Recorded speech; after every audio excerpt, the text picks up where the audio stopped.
اب میں آپ کو ایک حدیث سنانے چلا ہوں جس میں ایک عجیب نقشہ سامنے آتا ہے کہ یہ مہدی جب ظاہر ہوں گے تو کس طور سے ظاہر ہوں گے،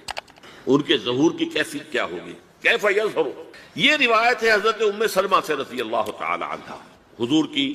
زوجہ محترمہ ہیں، فرماتی ہیں ام سلمہ عن النبی صلی اللہ علیہ وسلم قال یکون اختلاف عند موت خلیفۃ، موت خلیفۃ، حضور نے فرمایا ایک خلیفہ کی موت پر اختلاف واقع ہو جائے گا، خانہ جنگی ہو جائے گی، فیخرج رجل من اہل المدینہ حاربا الی مکہ، پھر مدینے کے لوگوں میں سے ایک شخص نکلے گا، بھاگے گا اور جا کر پناہ لے گا اور چھپ جائے گا مکے میں، فیاتیہ ناس من اہل مکہ، پھر اس کے پاس آئیں گے اہل مکہ، مکہ کے لوگ، فیخرجونہ، اور اسے نکالیں گے، جہاں وہ چھپے ہوئے ہوں گے وہاں سے نکالیں گے، وہو کارہ،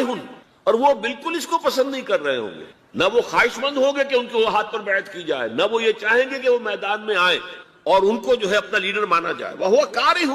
فیبایعونہ بین الرکن والمقام، لیکن لوگ جو ہے پھر اصرار کے ساتھ ان کے ہاتھ پر بیعت کریں گے رکن اور مقام کے درمیان۔ رکن وہ کونا ہے خانہ کعبہ کا جس میں حجر اسود لگا ہوا ہے، اور مقام ابراہیم جو ہے، ان دونوں کے مابین جو یہ علاقہ ہے یہاں پر وہ بیعت ہو۔ وَيُبْعَثُ إِلَيْهِ بَعْثٌ مِنَ الشَّامِ، ان کے خلاف ایک لشکر بھیجا جائے گا شام سے۔ نہیں کہا جا سکتا کہ باسی حکومت اس وقت کی جو ہے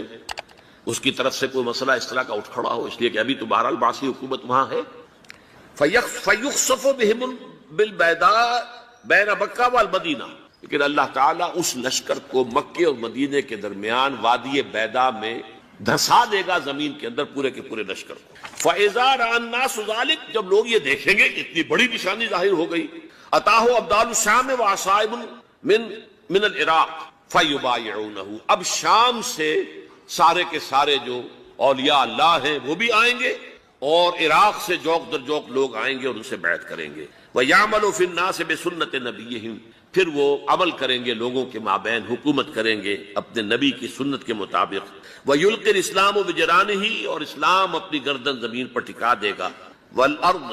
فِي الْأَرْضِ، زمین میں، فَيَلْبَسُ 7 سنین، پھر وہ 7 برس تک حکمران رہیں گے، ثم یتوفا، پھر ان کا انتقال ہوگا، ویصلی علیہ المسلمون، اور مسلمان ان پر نماز پڑھیں گے۔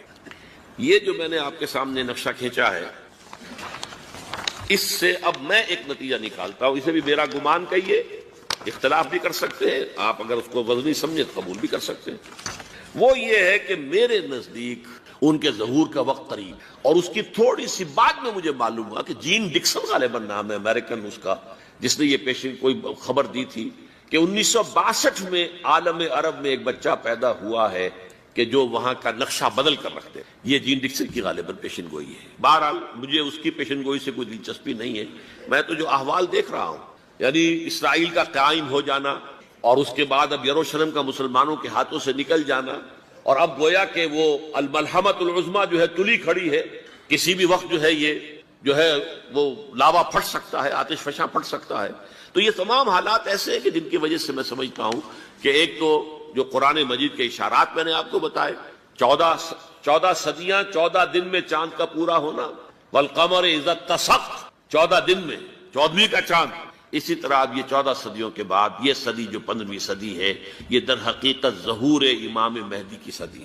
اور یہ ہے آغاز وحی سے قبل کا، کیونکہ حضور کی زندگی میں یہ جو دن آئے تھے 25 برس کی عمر سے لے کے 40 برس کی عمر تک، 25 برس کی عمر تک کی آپ کی زندگی بڑی مشقت کی زندگی رہی، بڑی محنت کی زندگی رہی، افلاس کی زندگی، تنگ دستی کی زندگی۔ عین بچپن میں آپ بھیڑے بکریاں چراتے ہیں، علی قراوید، چند ٹکوں کے عوض، یہ حضور کے اپنے الفاظ، میں چند ٹکوں کے معاوضے میں اب بھیڑے بکریاں چراتا۔ پھر آپ ذرا بڑے ہوئے، اس لیے کہ ابو طالب جو ہے وہ بہت ہی مفلس انسان تھے، سرپرستی تو وہ کر رہے تھے، لیکن واقعہ یہ ہے کہ پرورش کی ہے محمد رسول اللہ نے خاندان ابو طالب، اپنی مزدوری سے، اپنی محنت سے، اپنی مشقت سے۔ پھر آپ نے تجارت کرنی شروع کی ملازمت کی شکل میں، تو یہ سخت دن تھے۔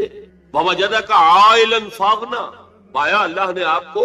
کیا تنگ دست ہیں، تو اللہ نے غنی کر دیا۔ غنی کس طور سے کیا؟ حضرت خدیجہ سے شادی ہوئی 25 برس کی عمر میں، جو عرب کی متمول ترین خاتون، ان کی اپنی فرمائش پر انتہائی محبت کرنے والی۔ تو واقعہ میں آپ کو سنا رہا تھا کہ اس زمانے میں یہ 25 برس سے لے کر اور 40 برس کی عمر شریف کے مابین کبھی یہ واقعہ پیش آیا ہے کہ حضور ایک دفعہ کہیں نکل گئے مکے سے باہر، مختلف وادیاں ہیں، پہاڑ ہیں، پہاڑوں کے مابین وادیاں، ایک وادی میں آپ نے دیکھا وہ قبیلہ آ کر پڑاؤ ڈالے ہوئے، انتہائی مفلوق الحال، بھوک کی وجہ سے جسم سوکھ کر کانٹے ہوئے ہوئے ہیں، تن پر کپڑے نہیں، حالت دیکھ کر آپ آئے، انتہائی ملول اور غمگین ہو کر گھر میں آ کر چادر لے کر لیٹ گئے۔ اب پوچھا حضرت خدیجہ نے کیا مانگا ہے، کیا مانگا؟ آپ نے فرمایا میں گیا تھا باہر فلاں وادی میں، دیکھا فلاں گھاٹی قبیلہ ہے، پڑاؤ ڈالے ہوئے ہیں اور یہ حال۔ حضرت خدیجہ اور فرمانے لگے کہ میرے پاس دولت نہیں ہے کہ میں ان کے لیے مدد کر سکوں۔ سرمایہ تو حضرت خدیجہ کا تھا، آپ کی اپنی ذاتی دولت نہیں۔ اس پر حضرت خدیجہ نے فرمایا اچھا آپ جائیے